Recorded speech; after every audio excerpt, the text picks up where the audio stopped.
Okay, we're going to talk about the springs and the number of springs that you'll need for the different lifting, the different size mattresses. On a twin size, you're going to need 3 springs. On a full, you'll need 5. On a queen, you'll need 7.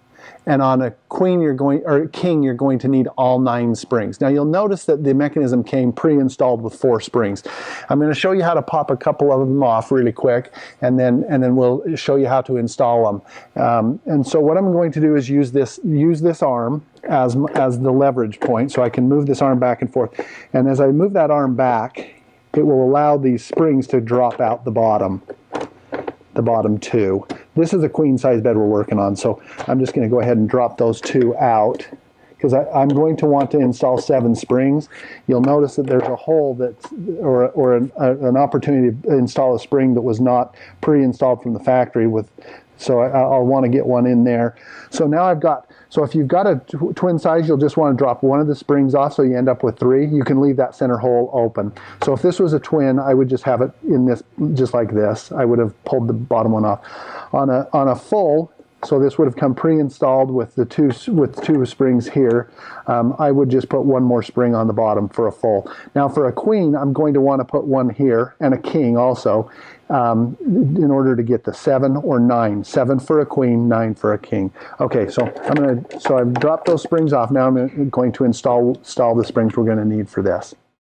Okay, now it's time to install the springs. Now again, this is a queen size, so I'm going to go ahead and put the 7 springs on. I've pulled the 2 that were pre-installed off, as you saw in that segment. I want to just talk about these springs for just 1 minute. If you look at the spring, one of the curls on the end will be more of a flat cut. It's sometimes hard to tell, but more of a flat cut, and the other side is slightly angled more. And I hope you can see that on the video. But the flat cut, the more flat cut, you'll always want to put back here in this turned up part of the mechanism. It helps in installing. And then I want to make sure that this spring is seated all the way down against this metal. And I'm just going to kind of leave my fingers in here. Moving this arm back and forth will get the series of holes closer or further apart from each other. I'm going to just leave my fingers here and kind of bend that underneath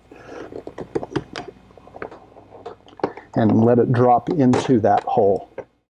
I'm going to want to make sure that these springs just kind of stay up in those other holes because they'll tend to drop out a little bit. Again, I'm looking at it. I can tell that this is more of my flat side, so I'm just going to put that in that hole there. Again, I'm just going to kind of bend this around my fingers and underneath and let it drop in. Now I'm going to start working on this spring, which will be the top spring. I've got these in. You just kind of want to work this so that those springs don't fall out on you. It's kind of a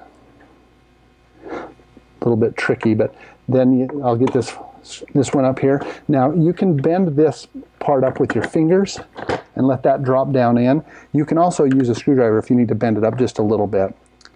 Now I'll go back down here and put in my 6th spring. Again, I'm just kind of noticing which one has more of a straight cut. It's kind of hard to tell on some of them. Then I'll just slip that into position. Working this arm just to make sure that they kind of stay in position. And my final spring, drop that in. These ones are a little easier to work because you don't have the plate there you're dealing with either. So just kind of get that into position.